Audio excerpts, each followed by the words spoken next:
Welcome YouTube, my name is Villains, and spoilers, I'm like the millionth person to make a video on this movie, so don't go cry in my comments, please. Black Adam was extremely mid, but that doesn't mean it was bad. The action sequences were incredible, the JSA were the heart and soul of this film. Honestly, it could have gotten away with being called Black Adam and the Justice Society of America. The subversion of Black Adam's origin story is like a top 3 thing in this film, probably the best part of this film. And telling the origin story throughout the movie was a way better choice than just dumping everything into the first 10 minutes of this film like I thought they were gonna do. However, my biggest issue with this movie is that they played safe with just about everything. And maybe I need to rewatch the movie again, but honestly, I have no clue what Black Adam even wants or why he wants it. He says he's the protector of Kahndaq, but not only did he let the JSA destroy tons of it, but he also put himself under knowing that threats would still exist in Kahndaq. Did he leave that up to the JSA for them to protect? I thought he was the protector, and then I have no idea what Black Adam's personality was aside from what he reflected from other people. Take the sarcasm scene, or the doing it your way scene, or the tell them the men in black sent you scene. Like, man. And I understand it made sense because he was asleep for 1 billion years. But the whole fish out of water personality, in my opinion, is just a very cheap writing technique to get your character universally liked and not be held responsible by their actions. You can't blame Black Adam for what he did because, oh, what else was he supposed to do? He'd been asleep for all these years. He doesn't know what's going on. He understands English and can speak it, and somehow, what? Like, that didn't have anything to do with what I was saying, just a tiny gripe with the movie. But I don't know, this reactionary character type is a lot less interesting, in my opinion, than a character who's more progressive, than a character who actually wants something, a character who's gonna go out and execute what they want. We didn't get that from Black Adam. He was just regurgitating what people were saying to him. He was like a mirror in that scene where he's literally looking at the mirror. Like, again, I'm not saying that this film sucks, because I enjoyed my time watching it, but it was clear that the writers wanted to have their cake and eat it too. Even after all the killing Black Adam did, they still wrote it in a way where it was like, oh, Black Adam's just killing the bad guys, don't worry, he can brutally murder them as long as they're bad guys, right? Seriously though, how did he learn English? How? Did he hear it and then he just learned the language that quickly? And then there was a random part where he just started speaking his language to Hawkman. Like, he doesn't understand you, bro.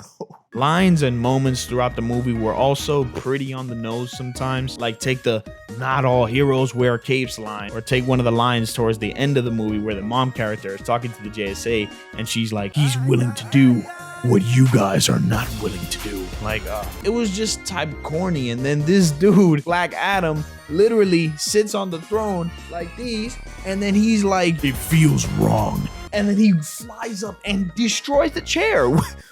You didn't have to. These were all just very surface level answers to the question of hero versus villain, and I thought this film could have just done so much more with that. This leads me to my biggest issue, not only with this movie, but my issue with movies with villain as their main character in general. Yes, we should absolutely feel something for our villains, but we should also know where they stand on the hero-villain spectrum. Which, by the way, was a really corny conversation between Hawkman and Black Adam. Not doing so will result in a Venom or a Morbius. And I'm not saying that this movie is comparable to those pieces of trash, but what I am saying is that this anti-hero thing is not the way to go. This is why Homelander from The Boys gets absolutely everything right, because we know what his motivations are and where he stands. I will say that's a tough comparison to make because Black Adam had less than 2 hours to solidify this man's character, his motivations, and all of that, while Homelander has hours and hours of content during the show.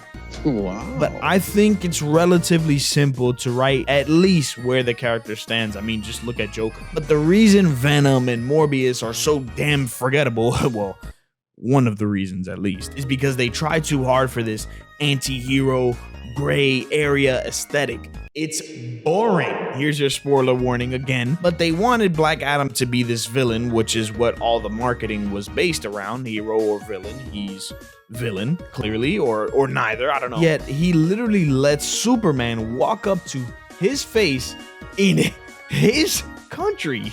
I know this was a post-credit scene celebrating the return of Henry Cavill, of course, but if we look at it within the confines of the story, I know this is a DC thing, but Doctor Doom would never let anybody step foot in Latveria of their own free will. You're crazy, bro. Like I said, I know it was just a post-credit scene, but it only further establishes the fact that we know nothing about Black Adam's character. Tell me, after sitting through that whole movie, do you know what Black Adam could possibly be thinking in that moment? Because I guarantee you, if we switched him with Homelander, we'd know exactly what Homelander is thinking because we know his personality.